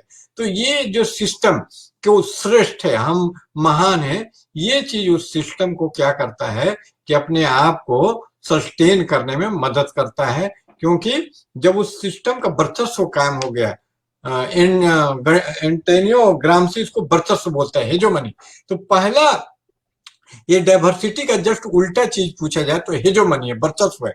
वो उसके वर्चस्व को कायम रखने के लिए वो तरह तरह के तरीके अपनाता है ताकि उसका वर्चस्व खत्म ना हो जाए। और इसके लिए आपने जो सवाल कहा कि भाई क्या किया कोशिश, तो वो जिसका वर्चस्व है वो चाहेगा कि वर्चस्व खत्म हो। तो इवन जवाहरलाल नेहरू, जिनको बड़ी आधुनिक सोच का कहा जाता है, हालांकि जनेऊ वो भी पहनते थे, आप उनकी फोटो देख सकते हैं, तो बाहरी तौर पे नहीं, अंदर से भी काफी वो पिछड़े हुए थे। उनकी बिल्कुल मंशा नहीं थी जो बहुजन समुदाय है उसको मिले। उन्होंने तत्कालीन मुख्यमंत्रियों को पत्र लिखे कि देखो कहीं आरक्षण देना तो पड़ गया अम्बेडकर के दबाव में, मजबूरी में, लेकिन ये लागू ना होने पाए। दे तो दिया, वो मजबूरी होती है पॉलिटिकल कंपल्सन में, लेकिन लागू ना होना पाए क्योंकि मैं नहीं चाहता कि हमारा देश थर्ड रेट बन जाए। यानी उनको डर था कि अगर बहुजन सत्ता में आ गए तो थर्ड रेट बन जाएंगे। मतलब वो डाइवर्सिटी की बात ऐसे करते रहे। एक मोनेटो करके इटालियन उसी के नकल पे, ओरिजिनली इसको मोनेटा, MONETA, ने इस कंसेप्ट को, तो खुद उनमें थर्ड रेट के आदमियों में इतनी विद्वता नहीं है कि कोई मौलिक बात कर सके, लेकिन उन्होंने क्या किया कि मोनेटा की बात नकल करके डाइवर्सिटी की बात कर दी। लेकिन जो असली डाइवर्सिटी थी शक्ति के स्रोत में, नौकरियों में, उसके खिलाफ मुख्यमंत्रियों को पत्र लिख रहे हैं। यानी शुरुआत ही, जिसको संस्कृत में बोलते हैं प्रथम ग्रासे मच्छका पाता, पहले ही कौर में मक्खी गिर गई, पहला ही प्रधानमंत्री आपके खिलाफ। और जहां जितनी डाइवर्सिटी अंग्रेजों के टाइम में बन पाई थी साहू जी महाराज वगैरह के प्रयासों से, तो आप बढ़ाने की बात छोड़ दीजिए, उसको भी खत्म जो ऑलरेडी अंग्रेजों के कारण, और साहू जी महाराज, अंबेडकर, ज्योतिबा फुले, पेरियार, ललई सिंह यादव, रामस्वरूप वर्मा, तमाम हमारे जो आइकन है बहुजन, उनके प्रयासों से जो बना था उसको भी खत्म करने का बजीत और पूरा कोशिश करके। वरना एक जो हमारे लिए आयोग, पिछड़ा आयोग बनता है बहुजन समाज के लिए, तो उसका हेड तो एक पिछड़ा वर्ग का व्यक्ति होना चाहिए। जैसे बीपी मंडल थे, तो देखिए उसका एक ब्राह्मण कालेलकर को बना दिया गया, काका कालेलकर को बना दिया। ये ब्राह्मण क्यों आपका हित चाहेगा? तो उसने पूरी तरह ही बोला कि कोई जरूरत नहीं है, बहुत घटिया रिपोर्ट दिया। तो ये षड्यंत्र शुरू से ही शुरू हो गया कि जो ऑलरेडी एक तीसरे, मतलब एक अंग्रेजों के शासन के कारण थोड़ा स्थिति चेंज हुआ, उसके कारण थोड़ा लोग अम्बेडकर जैसे पढ़ गए, फूले जैसे लोग आगे आ गए और स्कूल खोलने, तो उन स्कूलों को भी बंद कर दिया। मतलब निगेटिव ग्रोथ हुआ। आपके सवाल का स्पष्ट मैं जवाब देना चाहता हूँ कि डाइवर्सिटी का निगेटिव ग्रोथ हुआ। विविधता थोड़ी बहुत जो थी आजादी के टाइम में वो भी खत्म हो गई। एक एक प्रधानमंत्री ब्राह्मण बना, उसके बाद से आप साफ साफ देख सकते हैं। और जो बना भी तो वो उन्हीं का एक आध आदमी को देना पड़ गया डाइवर्सिटी के नाम पे, तो उसी को दिया जो इनके चमचे थे, जिसके लिए चमचा युग किताब लिखना पड़ गया कहां से, जो इन्हीं के इशारों पे नाचते थे। कोई भी इंडिपेंडेंट जो सचमुच में बहुजन आइडेंटिटी, पहचान को और उसके हितों को व्यक्त करता था, ऐसे किसी एक सिंगल व्यक्ति को इन लोगों ने आगे नहीं दिया, उसको बुरी तरह कुचला। इसलिए आजादी के बाद का रिकॉर्ड तो और भी भयावह और बहुत दुर्भाग्यपूर्ण है। तभी तो मिशन चलाना पड़ रहा है हम लोगों को। अगर ये यही काम कर गए रहते तो क्या जरूरत है कि बहुजन डाइवर्सिटी मिशन HL दुसाद को चलाना पड़ता और हम लोगों को यहाँ पर आके उसके लिए काम करना पड़ता है। क्योंकि एक जबरदस्त इसके खिलाफ प्रतिक्रांति, भारत में प्रतिक्रांति लोग बड़े चालाक रहे, वो आप ही को अप्रोप्रिएट कर लेते हैं। कबीर, रैदास क्रांति करते हैं तो एक तुलसीदास आ जाता है प्रतिक्रांति करने के लिए। तो हर 15 साल में एक प्रतिक्रांति होती है, ये मैंने एवरेज टाइम नोट किया। तो बहुजन डाइवर्सिटी मिशन का भी 15 साल हुआ है। तो एक गीत है ना कि सावधान रहना पहरुए, बड़ा इंपॉर्टेंट टाइम में हम जी रहे हैं, बड़ा सावधानी से जीने का। और बहुत डाइवर्सिटी और जो विविधता होना चाहिए उस पर भयंकर हमला है। और रेजिमेंटेशन जिसको अंग्रेजी में बोलते हैं, हर चीज को कल्चर के स्तर पर सबको एक ही जैसा बना देने का, और हर जगह एक ही जाति विशेष के लोगों को स्थापित करने का ये समय है। और आप साफ साफ देख रहे हैं कि सत्ता के तमाम स्रोत उन्हीं के कब्जे में आज आ चुके हैं। जो 90 में थोड़ी बहुत हम लोग सफल हुए थे डाइवर्सिटी लाने में, वो पूरी तरह ये 21 आते आते खत्म हो गया। जी, अभी आपने सर सोशल हेजीमनी की बात की, आपने बात शुरू करने के समय में सोशल हेजीमनी, तो हेजीमनी शब्द जो है एक तरह से वर्चस्व बनाने वाला है, वर्चस्व कायम करने का है। आज किस किस तरीके से वर्चस्व बनाने की बात हो रही है, कौन कौन से तरीके अपनाए जा रहे हैं ये वर्चस्व कायम रहे? हाँ जी, तो ये वर्चस्व जो है एकदम सिंपल शब्दों में समझ ले, ये डाइवर्सिटी का विपरीतार्थक शब्द है। हम लोग को आता है ना कि विपरीतार्थक शब्द लिखें, एंटोनिम लिखें, तो ये डाइवर्सिटी का विपरीतार्थक शब्द है वर्चस्व। एक ही वर्ग का, एक ही जाति विशेष का जब वर्चस्व होता है राजनीति, साहित्य, हर जगह, तब ये विविधता खत्म हो जाती है। जहां वर्चस्व होगा वहां विविधता नहीं रहेगी, दोनों एक साथ नहीं एग्जिस्ट कर सकती है। इसलिए डाइवर्सिटी पे बात करते हुए वर्चस्व पे बात करना बहुत जरूरी हो जाता है। तो जो सामाजिक वर्चस्व कायम रखने का तरीका है और राजनीतिक, तो राजनीतिक वर्चस्व कायम रखने के लिए थोड़ा हिंसा का भी सहारा लिया जाता है, लेकिन सामाजिक वर्चस्व कायम रखने के लिए छिटपुट, जैसे खरलांजी में कांड हो गया, बलात्कार महिलाओं के साथ कर दिया, तो हिंसा का सहारा लेते हैं, लेकिन ये मुख्य साधन नहीं है। मुख्य साधन है कल्चरल, सांस्कृतिक है, कि सांस्कृतिक में फायदा क्या होता है। इसको जो उत्तर आधुनिक जो लुई अल्थुसे जैसे दार्शनिक हुए, उन्होंने बड़ा एक अच्छा टर्म दिया, इकोनॉमी ऑफ पावर, कि आप अपना वर्चस्व कायम करने के लिए जो खर्च करते हैं, तो ऐसा नहीं हो कि वर्चस्व से फायदे से ज्यादा घाटा ही हो जाए। तो शासक वर्ग ये सिर्फ वर्चस्व का लालच नहीं करता, वो वर्चस्व कायम करने के लिए जो सेना, पुलिस, सांस्कृतिक खर्च होता है, उसका भी ख्याल रखता है कि कम से कम खर्च हो, इकोनॉमिक हो, सस्ता हो। तो सबसे सस्ता होता है कि आप ही पे जिम्मेदारी लाद दिया जाए। जो शोषित है, उत्पीड़ित है, वही जिम्मेदारी ले ले, वही ऐसा बन जाए कि बोले कि हमको मारी आइए, सताइए, नहीं तो मैं जी नहीं पाऊंगा। जैसे महिलाएं, अगर उनको आजादी की बात की तो आपको थप्पड़ मारने के लिए आएंगी, क्योंकि वो ऐसी कंडीशन हो चुकी है कि उसी में, इसी तरह जो बहुजन समुदाय भी उसी में गौरव अनुभव करता है। ये स्टॉकहोम सिंड्रोम बोलते हैं, जिसमें अपहरणकर्ता से ही अपहरणकर्ता का प्यार हो जाता है। जिसका अपहरण हुआ है अपने ही अपहरणकर्ता से प्यार करने लग जाता है कि तुम बहुत अच्छे हो। तो ऐसी स्थिति वो कायम करता है वर्चस्व कायम करने के बाद। तो इस स्थिति के लिए क्या करता है, वो आप ही जैसा बन जाता है, आपके अप्रोप्रिएट कर लेता है। जैसे अरुंधति राय, अब बाबा अम्बेडकर का बहुत नाम ले रहे हैं, वो भी नाम लेने लग जाएगा। अब बाबा अम्बेडकर 14 अप्रैल आने वाला है, आप देखिएगा कोई ऐसी पार्टी नहीं है, कांग्रेस, बीजेपी, बसपा, समाज, जो उन पर बलियार्पण नहीं करते। किसी को उनके सिद्धांतों से इनकार नहीं है, लेकिन देखिए उनके सिद्धांतों को कोई लागू नहीं करता। जो डाइवर्सिटी का, कांसीराम के नाम सब लेते हैं, इनको लागू नहीं करते। तो ये अप्रोप्रिएट कर लेना, आप ही की बात वो करने लग जाएगा, कम्युनिस्ट बन के, भेष बदल के। तो ये जो वायरस म्यूटेट करता है ना, कि आप ही की कोशिका को वो काबिज हो जाता है, आप ही की संस्कृति, ये सबसे बड़ा अप्रोप्रिएशन।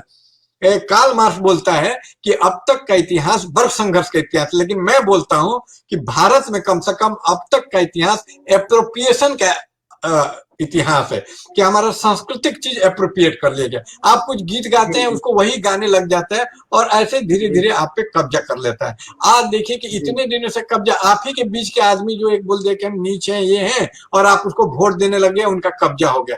तो वो आप ही के बीच से आपका दुश्मन पैदा कर देता है, आप ही के अंदर ऐसा वो प्रोग्रामिंग डाल देता है कि आप अपने ही खिलाफ काम करने लग जाते हैं, और तमाम आप उसके पीछे पीछे चल देते हैं। तो आप देखिएगा कि हमारा दुश्मन हमारे अंदर है, और वो चीप इम्प्लांट इन लोगों ने किया। तो ये सामाजिक वर्चस्व कायम करने का मुख्य साधन एप्रोप्रिएशन है, यानी आप ही के अस्त्र द्वारा। आपके एक मुहावरे में कहा जाता है कि जिस कुल्हाड़ी से पेड़ काटा जाता है, तो उसकी बेट उसी लकड़ी से ही बनी होती है, पेड़ से ही बनी होती है। तो आप ही द्वारा आपको मारा जाना, आप ही के बीच में आपके दुश्मन खड़ा कर देना प्रमुख हथियार उन लोगों का है। जी जी जी जी जी जी, बहुत बढ़िया आपने सरल शब्दों में समझाया इस बात को, कि जिस पेड़ को काटना होता है उसकी कुल्हाड़ी का बेट जो है उसी लकड़ी का बना होता है। जी, किरण सैनी जी, जैसे अभी सब चर्चा कर रहे हैं, फाकिर साहब जो है, जयप्रकाश जी ने जो चर्चा किया है इसी चीज का, कि जो हम लोग यहाँ डाइवर्सिटी जो बना रहे हैं, डाइवर्सिटी का जो कंसेप्ट है और उसका उल्टा है डाइवर्सिटी ना बनाना, इस पर डिस्कशन हो रही है। स्थापना दिवस के परिप्रेक्ष्य में हमारी बातें हो रही है। तो जैसे ये देखा गया है कि जो विभिन्न विभिन्न जो हमारे साहित्य रहे हैं और उन साहित्यों में जो महिला कवित्री है, महिलाओं के ऊपर मैंने पहले भी सवाल किया था इस बात का कि जो है वो लेखनी में जो है महिलाओं को बड़ा टारगेट किया गया है और खासकर दलित मतलब पिछड़े वर्ग की SC ST की अछूत वर्ग की महिलाओं को जो है विभिन्न तरीके में जो है किया गया, उसका जवाब नहीं आया था आपकी तरफ से। लिटरेचर में जो लिखा जाता नहीं अलग अलग से जो है, मैंने एक उदाहरण आपको बताया था, किताब में कविता में लिखा था कि जो है चप्पल पे चले चमाइन, सैंडल पे धोबियां और बदल गई दुनिया, हाय मेरे राम। ये जो टंडन जी है एक हैं लेखक, उन्होंने इस बात को लिखा। वो किताब हमारी PG कॉलेज गाजीपुर की लाइब्रेरी में है, मैंने उसका फोटो स्टेट भी कराया। उसमें कई किताबें जो इस तरह के लिखे हुए हैं उस सिस्टम से। तो मैं ये कहना चाहता था कि इसमें कुछ डाइवर्सिटी उस लिटरेचर के अंतर्गत भी आनी चाहिए, जो लिटरेचर एक खास वर्ग के लोगों ने एक बहुत बड़े वर्ग को जो है इस तरह से नीच अछूत बना करके परोसने का काम किया है, उनको इस तरह से। इस पर आपका क्या कहना है? जी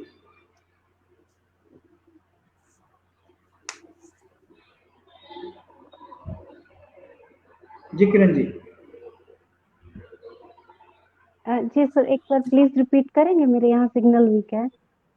अच्छा, ये सिग्नल ये है जैसे महिलाओं के बारे में जो फिरके लिखे गए हैं किताबों में, जो लिख रखा लेखकों ने लिख रखा है महिलाओं के बारे में, कमजोर हैं, अलग अलग, और खासकर हम दबे कुचले वंचित समाज की औरतों के बारे में जो लिखता है, जैसे चोरी चमारी मत करिए, है ना, चोरी चमारी मत करिए, चोरी के साथ चमारी सब जोड़ दिया। पर मैं एक बात, हाँ मैं समझ गए आपका सवाल। जी देखिए, सीधी सी बात होती है, जिस व्यक्ति के बारे में बात हो रही है माइक उसके हाथ में होना चाहिए। तो ऐसे केस में अगर दलित महिला है, बहुजन महिला है, कोई भी महिला, उसको बोल देना चाहिए यू डोंट रिप्रेजेंट मी। मेरी बात मुझे बोलनी है, मेरे बारे में बात मुझे करनी है। मतलब हर व्यक्ति को ये बोलना चाहिए कि मेरी बात मुझे सोचनी है, मेरी बात मुझे करनी है।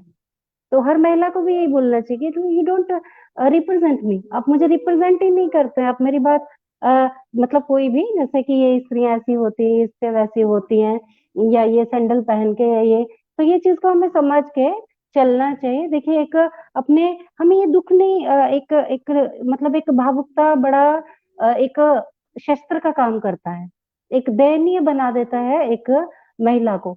इसीलिए महिलाओं को भावुक होना बताया जाता है, क्योंकि ये जो दयनीयता है ना, ये उनकी मदद करती है उनको शोषित बनाने में। तो ज्यादा देखिएगा आप, जो अलग समूहों से, जो बिल्कुल शक्तिहीन समूहों से लोग आते हैं, बहुत भावुक होते हैं, बात बात पे रो पड़ेंगे, खुद पे दया करेंगे, खुद को, तो ऐसे उनको निरीह बनाया जाता है। ये हमें समझना होगा कि हमारे लिए ये एक नेक्सस है, इसको तैयार किया गया बड़ी मेहनत से, कि एक नैरेटिव हमारे लिए कि आपने ये कर लिए, वो कर लिए, या पत्थर तोड़ती महिला बेचारी, ये वो सो। तो हमें खुद से सिर्फ इतना सोचना चाहिए, नहीं, पहली बात कि अगर मेरा कोई विरोधी मेरे लिए कोई नैरेटिव सेट कर रहा है, तो वो मैं नहीं हूँ।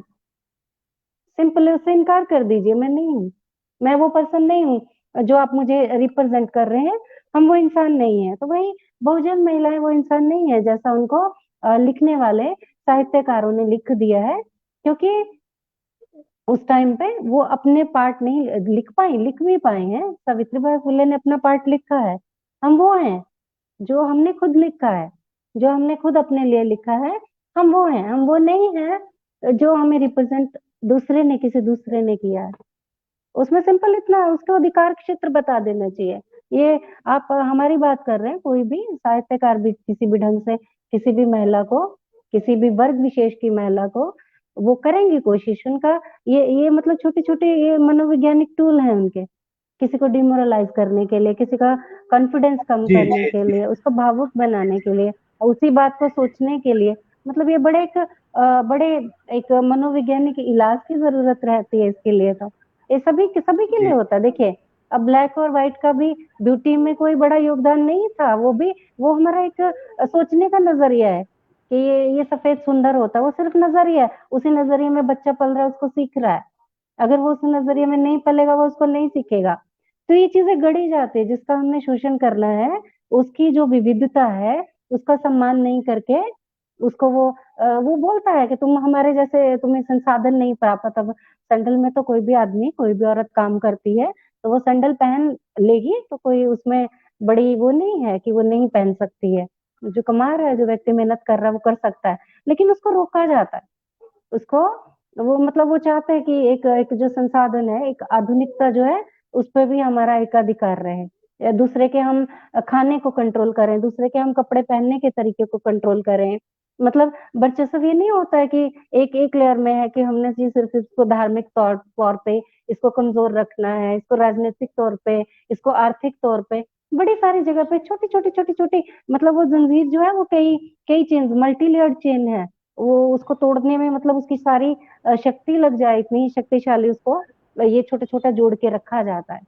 ये सारी छोटी-छोटी बातें बंधन बांधे जाते हैं कि तूने ऐसा कर जी लिया, कि हम ऐसा मज़ाक उड़ाएँगे तो सामने वाला डर के वैसा करना बंद कर देगा। उसका उस चीज़ पे, उसका आधुनिकता पे या उसका किसी भी चीज़ पे, संसाधन पे उसका अधिकार ही खत्म हो गया कि लो तुम हमारी नकल ऐसा कर रहे हो। तो उसके लिए 2 चीज़ें रखनी पड़ती है, एक तो अपनी संस्कृति का निर्माण, अपने सोचने का अधिकार अपने पास रखने का। अगर आप विरोध नहीं जता पा रहे हैं, मान लीजिए कोई आपसे शक्तिशाली, आप उसका विरोध नहीं कर पा रहे हैं, लेकिन मन में नहीं मानना चाहिए कि मुझे ये करने का अधिकार नहीं है। उसके लिए हर महिला को, बहुजन महिला को खासकर ये सोचना चाहिए कि मेरा अधिकार, दूसरे का अधिकार क्षेत्र कहाँ पे खत्म हो रहा है, मेरी नाक तक आते खत्म हो रहा है। उसके बाद में मुझे सोचना है कि मेरे लिए क्या अच्छा है। तो धीरे-धीरे जैसे शिक्षा आती जाएगी, लोगों को ये बात समझ आती जाएगी, बहुजन महिलाओं को भी ये समझ आता जाएगा कि अपने लिए मुझे खुद डिसाइड करना है, कुछ भी। जी जी तो जी ये तो जी गढ़ा थैंक यू। जाएगा, ये रहेगा दूसरा। जी। जी जी थैंक यू। मैं क्योंकि समय की एक सीमा है और मैं एक जाते जाते एक सवाल जयप्रकाश जी से मैं लूंगा। जयप्रकाश जी इस बात को जरा ध्यान से सुनिएगा। अभी जो हम बात करें डाइवर्सिटी मिशन की, डाइवर्सिटी मिशन के तहत लगभग 100 के आसपास किताबें लिखी गई हैं जो इस बहुजन समाज की मुक्ति के लिए, जिसमें उनके सूत्र हैं। और एक किताब मेरे पास है, यहाँ मैं देख रहा हूँ, ये किताब दिख रही होगी शायद, इसमें ये हकमार वर्ग किताब है, मैं लेके बैठा हूँ। एच एल दुसाद साहब की एक हकमार वर्ग किताब उन्होंने लिखा। और इसमें लिखा कि जो जो साधन संसाधन है सारे के सारे सवर्णों के, जिसकी चर्चा आपने भी किया, उनके हाथ में जाते दिखाई दे रहे हैं। तो उसमें एक लाइन इसमें लिखी हुई है कि अपना वजूद बनाने के लिए बहुजन वर्ग को संगठित होना इतिहास की सबसे बड़ी मांग है।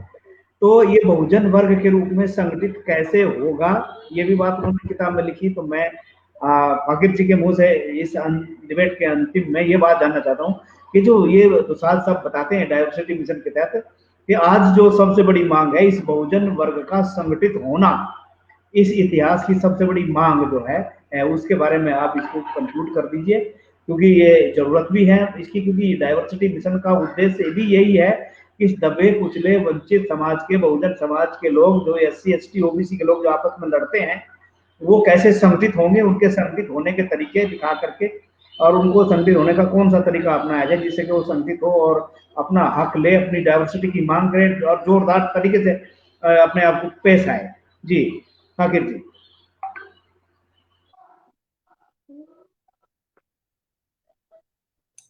इसके लिए सबसे पहले जरूरी है कि डाइवर्सिटी का जो पूरा कंसेप्ट है, डाइवर्सिटी का जो काम चलता है, जिसे आरक्षण वगैरह है, उसके कंसेप्ट में क्रांतिकारी परिवर्तन। क्योंकि डाइवर्सिटी जो है इस कंसेप्ट पे आधारित है कि कुछ लोगों को विकास से, डेवलपमेंट से, शक्ति के स्रोतों से एक्सक्लूड कर दिया गया था और अब उनको इंक्लूड करने की जरूरत है। तो इस इंक्लूड करने में क्या है, रिप्लेसमेंट वाली बात नहीं है कि जो पहले जिसका वर्चस्व उसको हटा के हम वर्चस्व करें। तो ये एक प्रॉब्लमेटिक एरिया है इंक्लूसिव ग्रोथ का जो कंसेप्ट है, और डाइवर्सिटी का ये वाला कंसेप्ट है जिसमें डाइवर्सिटी का अर्थ होता है कि जो छूटा हुआ, जो पीछे छूट गया है, एक्सक्लूड कर दिया गया है, उसको मुख्य धारा से जोड़ना। मुख्य धारा कौन है? सवर्ण। तो सवर्ण से जोड़ देना। सवर्ण का ही मंदिर है, उसमें हमको भी जाने मिल जाए, यही तो इंक्लूसिव हुआ कि आपको इंक्लूड कर लिया जाए और वहां भी डाइवर्सिटी। लेकिन इससे फायदा की जगह घाटा होता है, उनका वर्चस्व कम होने की जगह मजबूत होता है। अगर हम डाइवर्सिटी और इंक्लूसिव ग्रोथ का अगर ये अर्थ लेते हैं कि उनके ही संगठनों में, उनके ही शक्ति के जो संरचनाओं में हमको स्थान मिल जाए, और जनरली यही किया भी जाता है कि हमारा ही आदमी। एक एग्जाम्पल मैं देना चाहूंगा कि खरलांजी का कांड हुआ तो वहां जो DSP था और जो वहां का सरपंच था सारे दलित थे, फिर भी दलितों को नहीं बचा पाए। क्यों? क्योंकि वो डाइवर्सिटी का वहां मीनिंग था कि उन्हीं के तंत्र में जब आप हिस्सा बन जाते हैं, उसी मुख्य धारा से इंटीग्रेट हो जाते हैं, तो आप भी उन्हीं के लिए काम करते हैं, टूल औजार के रूप में, कोई खास फायदा नहीं होता है।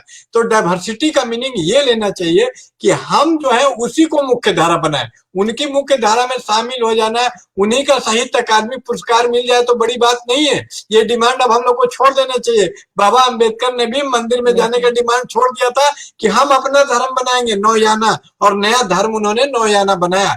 तो अपने शक्ति के स्रोत बनाना डाइवर्सिटी का ये अगला कंसेप्ट है, और ज्यादा क्रांतिकारी कंसेप्ट है कि शक्ति के, उन्हीं के शक्ति के स्रोत में भागीदारी हिस्सेदारी नहीं, हम अपने शक्ति के स्रोत पैरेलल बनाएंगे और उनके शक्ति के स्रोतों को ध्वस्त करेंगे, तभी भी अस्थायी होगा। इसलिए बहुत महत्वपूर्ण आपने कि मुख्य धारा से खुद को इंटीग्रेट नहीं करके आपस में एक दूसरे को इंटीग्रेट करना। बहुजन, जो कांसी राम ने बोला था, ये डाइवर्सिटी कि हमारे अंदर जो डाइवर्सिटी है उसको इंटीग्रेट करना है, ये डाइवर्सिटी का अर्थ लेना होगा।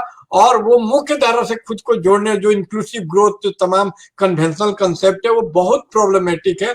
जैसे स्त्रियों को ही जोड़ लेता है अपने साथ, पूरी तरह इंटीग्रेटेड है स्त्रियां सवर्ण सवर्ण पुरुषों के साथ, तो उन्हीं के लिए वो काम करते, दोनों इंटीग्रेटेड है। तो एक कंपोजिट रूलिंग क्लास बनाना डाइवर्सिटी का उद्देश्य नहीं होना चाहिए कि एक ऐसा रूलिंग क्लास बन गया वो उतना ही क्रूर है।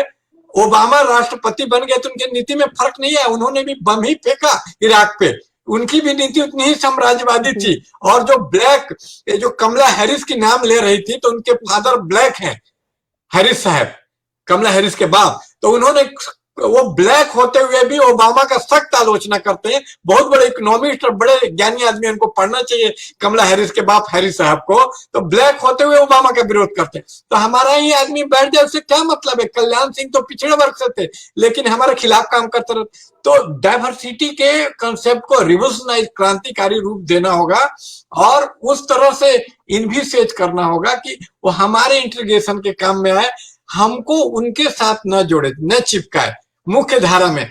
हम खुद मुख्य धारा कैसे बने, हम खुद साहित्य अकादमी पुरस्कार कैसे दें, इसके अपेक्षा कि दलित को साहित्य अकादमी बोले, दलित साहित्य अकादमी बनाना ज्यादा जरूरी है। जो बंगाल में बना तो मुझे बहुत खुशी हुई, क्योंकि ये इसीलिए आप देखेंगे कि वहां पे अमेरिका में इसकी अपेक्षा कि व्हाइट कहीं यूनिवर्सिटी में आपको एक जगह मिल जाए, उन लोगों ने कोशिश किया कि ब्लैक कहीं एक अलग यूनिवर्सिटी हो। जैसे एक हार्वर्ड है, उसी तरह एक हार्वर्ड है, WARD, HAVARD नहीं, जहां से ये ओबामा भी पढ़े थे, जिनका मैं नाम ले रहा था, जिसमें शिक्षक से लेके स्टूडेंट सब ब्लैक होंगे, क्योंकि उन्हीं में जब आपको हिस्सा मिलता है इंटीग्रेट, तो आप वहां पर सफोकेशन महसूस करते हैं और आत्महत्या कर लेते हैं, पायल तड़वी बन जाते हैं, रोहित वेमुला बन जाते हैं कि जगह मिल गया डाइवर्सिटी के नाम पे आपको भी हिस्सा, लेकिन वहां घुटन का कि वहां वही है, उसी के साथ इंटीग्रेट जूनियर पार्टनर बन के आप जी रहे हैं। तो अपने आप को मुख्य धारा, अलग एक विश्व बनाना, एक बहुजन विश्व बनाना, डाइवर्सिटी का मतलब एक डाइवर्स। इसलिए डाइवर्सिटी के अर्थ का ये अर्थ मैं लेता हूं, डाइवर्ट करना, जो मुख्य धारा उसको डाइवर्ट कर देना, उसको हटा देना, डाइवर्ट करना।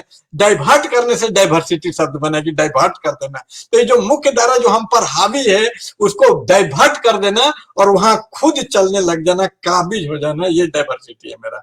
और वही एक रास्ता है इंटरग्रेट करने का, तमाम बहुजन को एक साथ जोड़ने का, मुख्य धारा में शामिल होने की होड़ को छोड़ के खुद को मुख्य धारा बनाना। जी, बहुत ही बढ़िया संक्षेप में आपने इस डिबेट का सार दिया, और मैं शैली जी से भी चाहूंगा कि इस डिबेट का सार आप भी दे, बहुत ही कम शब्दों में, 2 मिनट के अंदर। क्योंकि आपने कहा जो है ना, जो डाइवर्सिटी है, जो मतलब जो धारा बनी हुई, धारा को ही मोड़ देना, यही डाइवर्सिटी का कंसेप्ट आपने दिया। ये बहुत अच्छा है, हमारे श्रोता भी अप्रिशिएट कर रहे हैं। शैली जी, आज का जो डिस्कशन हुआ, आज का ये बहुजन डाइवर्सिटी मिशन के जो 15 वर्ष पूरे हुए हैं, तुषार जी ने कल बहुत अच्छा कार्यक्रम कराया, मैं लाइव चलाया उसको अपने इस चैनल पर। आवाज की वजह से नहीं आ रहा था, आप लोगों की आवाज में लोगों को देख रहा हूं, और उसमें जो सबसे बड़ी बात ये थी, बहुत सारे अपने लोगों को सम्मानित भी किया गया। और इसका एक डिबेट का एक सार जो है, सार देते हुए 2 मिनट में आप अपनी बात कहें, मैं आपको अनम्यूट करता हूं जी। देखिए, सब बोल दिए हैं, पाकिट सर सब बोल दिए हैं। यही सार है कि हम मुख्य धारा हैं, और हमें ये बात समझनी होगी, हमें ये बात समझनी, इतना कॉन्फिडेंस, इतना आत्मविश्वास खुद में लाना होगा। और फिर ही मतलब कोई भी आपको हिस्सा तब मिलता है, पहली चीज़ कॉन्फिडेंस से आती है कि आपको ये विश्वास होना चाहिए कि हम क्या कर रहे हैं। ठीक है? माँगने वाला कुछ भी माँग सकता है, लेकिन वो सम्मान नहीं उसको मिलता है। छीनने वाले को भी सम्मान नहीं मिलता है, सम्मान मिलता है अर्न करने वालों को। तो वो चीज़ हमें अर्न करनी पड़ेगी। हम लोग मेहनत करते हैं, बहुत मेहनत करते हैं। शारीरिक श्रम हमें मिला है विरासत में करने के लिए, तो थोड़ा हमें ज़्यादा मानसिक श्रम करना चाहिए। जैसे दुसाध सर ने किया है, फ़ाकिर जय ने किया है, तो ये सोचने का श्रम हम सबको आपने किया है। देखिए एक चैनल कितने टाइम से आप कितने सुचारू ढंग से चला रहे हैं। तो ये जो इनोवेशन है, ये जो श्रम है, मानसिक श्रम जो है, इसको करना पड़ेगा हम लोगों को। अगर हम लोग एक्सेल करना चाहते हैं, इसमें हमें दिमाग लगाना पड़ेगा कि कहाँ-कहाँ वर्चस्व है और कैसे-कैसे उसको तोड़ना है। तो इस चीज़ पे सब लोगों को एक कलेक्टिव कॉन्शियस बनानी पड़ेगी। एक चीज़ एक वो छोड़ के कि हमें यहाँ से थोड़ा-सा मिल जाए, वहाँ से थोड़ा-सा मिल जाए। हम कैसे उस चीज़ को उपजाएँ, जैसे हम खेत में फसल उगाते हैं, तो कैसे हम अपने लिए संसाधन उपजाएँ, कैसे आर्थिक संसाधन, कैसे सामाजिक संसाधन, कैसे सब तरह के जो भी पावर के सोर्सेज़ होते हैं, कैसे हम अपने लिए पैदा करें, कैसे एक ज़ीरो में से कैसे उसको निकाल के लाएँ, तो वो चीज़ में हमें दिमाग लगाना पड़ेगा। तो वो चीज़ में उद्यमी आए हमारे, बिज़नेस क्लास आए हर फ़ील्ड में, कि जब कोई एक्सेल कर जाता है, मान लीजिए नहीं जज नहीं बन पाते हैं बच्चे, लेकिन वकालत पढ़ लेते हैं, तो वो विरोध तो कर पाते हैं। मतलब जी, विरोध के जी, लिए भी सक्षम होना पड़ता है, मानसिक रूप से। जी, ये नहीं कि नौकरी जी, नहीं तो पढ़ना छोड़ देंगे, नहीं। हम लोगों को वो सारी बातें चलेंगी। हम लोगों को वो दबाने का प्रयास चलेगा, लेकिन उससे बिना हार माने कि अगर आपको किसी से आगे बढ़ना है तो श्रम उस व्यक्ति से जो उसने कितनी पीढ़ी दर पीढ़ी श्रम किया है उसको सोचने में। तो अगर हम उसको बदलना चाहते हैं, तो उस सारी पीढ़ी के श्रम को जैसे बाबा साहब ने किया, कितना श्रम किया, कितना सोचा, कितना लिखा, तो वो हम सब लोगों को करना पड़ेगा, मानसिक श्रम। जी, जी, यही एक रास्ता है कि उसको जी, जी, बहुत ही विचारकों को पढ़ें, उनसे जो भी शोषित समाज के विचारक थे उनको पढ़ें, उनसे सीखें, यही तरीका है। जी, जयप्रकाश जी, वैसे बात तो आ गई बहुत सारी, लेकिन एक बात मेरे मन में खटकती हुई रह गई, क्योंकि इस बात को बड़ा आपने जोर दिया। जैसे आपने कहा कि जो सिस्टम चल रहा है, उसका हिस्सा बन जाना, जैसे इंक्लूसिव की बात की है ना? और जैसे आज जितनी भी पॉलिटिकल पार्टी हैं, जो सवर्णों के द्वारा संचालित हो रही है, उसमें वो कर क्या रहे हैं कि उन जातियों, हर जातियों के दबंग दबंग लीडर को उनके प्रतिनिधि के तौर पे उस पार्टी में रख ले रहे हैं, और विदाउट पावर बना के रखे हुए हैं, बिना पावर के उनको संगठन में शामिल है, चेहरा एक बना के रखे हुए हैं, और उस उस आदमी के जरिए उस जाति के लोगों को पकड़वाने का काम कर रहे हैं। जैसे आजकल एक पैरेलल जो है, भाजपा का भी एक पिछड़ा वर्ग संगठन खड़ा हो गया, और उसमें पिछड़े वर्ग के सब नेताओं को रखा हुआ है, और वो पिछड़े वर्ग के नेता जो है, वो जो है उनसे अगर पूछा जाए कि पिछड़े वर्ग के हक अधिकार क्या है, तो उस पर वो मौन रहते हैं। तो कौन सा पिछड़े वर्ग का प्रतिनिधित्व वो संगठन में मिलकर काम कर रहे हैं जो उनके विरोध का है? तो ये बात जो आप कह रहे हैं, उसका हिस्सा हो जाना हमारा सोल्यूशन नहीं है, और उसके अलग इस पर थोड़ा सा इस कंसेप्ट को और क्लियर करिए जी। ये कंसेप्ट ऐसे क्लियर हो जाएगा कि आप बीजेपी के तरफ से पिछड़ों के प्रतिनिधि हैं कि पिछड़ों के तरफ से प्रतिनिधि बन के आप बीजेपी से कुछ डिमांड कर रहे हैं। तो ये बीजेपी के तरफ से प्रतिनिधि बन के पिछड़ों के वोट का डिमांड करते हैं। तो मूलतः एक अनिल शील करके इतिहासकार हैं कैम्ब्रिज के, ऐसे लोगों को उन्होंने पावर ब्रोकर बोला कि पावर को कुछ लोग चाहिए होते हैं वोट के लिए, तो एक ब्रोकर यानी बीच में एक बिचौलिया का निर्माण करता है। हमारे ये लीडर इसी तरह के बिचौलिए हैं जो मैनेज करते हैं पिछड़े वर्ग को उसके हितों के लिए, जो ब्राह्मणवादी हितों के लिए कि भाई तुम हमारे प्रतिनिधि हो, अब मेरी तरफ से इनका वोट इनको बरगलाओ पाइड पाइपर बन के। तो इसमें कोई स्पष्ट, इसीलिए मैंने बोला कि डाइवर्सिटी के कंसेप्ट को अपना ट्विस्ट देता है, ये डाइवर्सिटी को भी एप्रोप्रिएट, इसीलिए मैं बोलता हूँ कि आज तक का इतिहास एप्रोप्रिएशन के इतिहास, जब डाइवर्सिटी के नाम पर इंक्लूजन वगैरह का हम लोग मांग करने के लिए तो इसी को ट्विस्ट देके एक टोकनिज्म में बदल दिया शासक ब्राह्मणवादी वर्गों ने, कि आप ही के आदमी को अपना प्रतिनिधि बना के डाल दिया, चेहरा मोहरा से आप ही जैसा है, लेकिन वो सोचता उनके लिए, बिल्कुल डम्ब है, उन सोचता भी तो उनके लिए। तो ये टोकनिज्म में न बदल जाए डाइवर्सिटी, इसी के प्रति मैंने आगाह किया था। और इतना कोई रॉकेट साइंस नहीं है इसको समझना। इसको समझने का सबसे आसान उपाय है कि उनके ही संगठन में शामिल होने से उनके संगठन का चित्र नहीं बदलने वाला है, क्योंकि आटा आप नमक डाल दीजिएगा तो उसका करेक्टर नहीं बदलता। करेक्टर ब्राह्मणवादी वो जानता है कि किस हद तक, तो लेनिन ने भी इसीलिए अलाउ किया, लेकिन क्या बोला कि इस परसेंट से नहीं। तो वो भी देखिए, वो जानते हैं कि इससे ज्यादा अगर हो जाएगा तो वो फिर उसका करेक्टर बदल जाएगा, तो वो 10% रख लेते हैं। अब 10% से कोई फर्क नहीं, तो अब 10% शामिल हो गए और बोल दे कि डाइवर्सिटी ला दिए, देखो तुम्हारे कल्याण सिंह सब तुम्हारे लोग हमने शामिल कर लिए। तो ये बहुत बारीकी नुआंसेज में जाना होगा, हम लोग को डीप में जाके देखना होगा कि वो किसके हितों को रिप्रेजेंट करते हैं। तो दलित लीडर वो नहीं है जो जन्म से दलित है, दलित लीडर वो है जो दलित के हितों की बात करे। बहुजन लीडर वो है जो बहुजन, तो इंटरेस्ट शब्द मेन कीवर्ड है कि वो किसके इंटरेस्ट की बात करता है, वो जो काम करता है, बोलता है, लिखता है, वो किसके हित में जाता है, ये क्राइटेरिया है जिससे पहचाना जा सकता है। तो आप देखिएगा कि आरक्षण के खिलाफ या स्कॉलरशिप खत्म कर दिया जाता है बहुजन छात्रों को, तो वो बोलता है कि नहीं, जातीय जनगणना के लिए वो बोलता है कि नहीं, नहीं बोलता है तो आपका लीडर नहीं है, चाहे वो जिस दल का हो। तो कुछ बहुत स्पष्ट कैटेगरी है जिससे आप समझ सकते हैं कि आपका लीडर की नहीं। इसलिए सिर्फ बाहरी तौर पे इस पर, बाहरी तौर पर तो वेल मछली लगती है लेकिन वेल में मेलिया है, तो थोड़ा डेल्व डीपर, गहरे जिन ढूंढे तीन पाइया गहरे पानी बैठ, तो आपको गहरे पानी में बैठना होगा, तभी आपको मिलेगा कबीर साहब की तरह। और जिसको पॉजिटिविज्म बोलते हैं साइंस में, पॉजिटिविस्ट नहीं होना होगा आपको, वो बाहरी बाहरी प्रत्यक्षवादी नहीं होना होगा, आपको डीप गहरे घुसना होगा, इसेंसलिस्ट होना होगा, इसेंस को देखना होगा कि इसका इसेंस क्या है। आप देखिए सांप इतना बड़ा चीज होता है लेकिन उससे उसका निर्धारित नहीं होता, थोड़ी सी उसकी विष की शैली होती है, उससे उसको हम पहचानते हैं कि ये विषधर है, इतना बड़ा उससे नाम नहीं पड़ता उसका, तो वो उससे उसको पहचानना। जी जी साथियों, ये कार्यक्रम जो है अब यही समाप्ति की ओर है, क्योंकि बहुत अच्छी बात आप लोगों ने सुनी है। मैं सबसे निवेदन करता हूँ जो भी इस कार्यक्रम को देख रहे हैं, इस वीडियो को शेयर करें, लाइक करें और साथ ही साथ हमें सुझाव भी दें ताकि इसमें हम और सुधार कर सकें। और इस वीडियो को शेयर करने के लिए जो है हमारे AIBC TV पेज पर जाएं और अपनी जितना शेयर करेंगे वो लोगों तक बातें जाएंगी। और मैं शुक्रिया अदा करना चाहता हूं बहन किरण सैली का, बच्ची परेशान भी कर रही है, और आदरणीय जयप्रकाश ठाकुर जी का, क्योंकि आप जो है हम बुलाते हैं तब आप आ जाते हैं। और मैं आपसे बड़ा खुश इसलिए हूँ क्यों आप मेरे मन मस्तिष्क की बात करते हैं समाज के लिए, इसलिए जो पैनी नजर आपकी है मैं इसका कायल हूँ। इसलिए आपका एक बार फिर शुक्रिया, बहुत बहुत धन्यवाद। कार्यक्रम ये समाप्त होता है। और मैं चैनल के माध्यम से इस पुरस्कार मिलने पर सैली जी को बधाई देता हूँ, जाते जाते मेरी तरफ से बधाई। जी थैंक यू, सबको बधाई।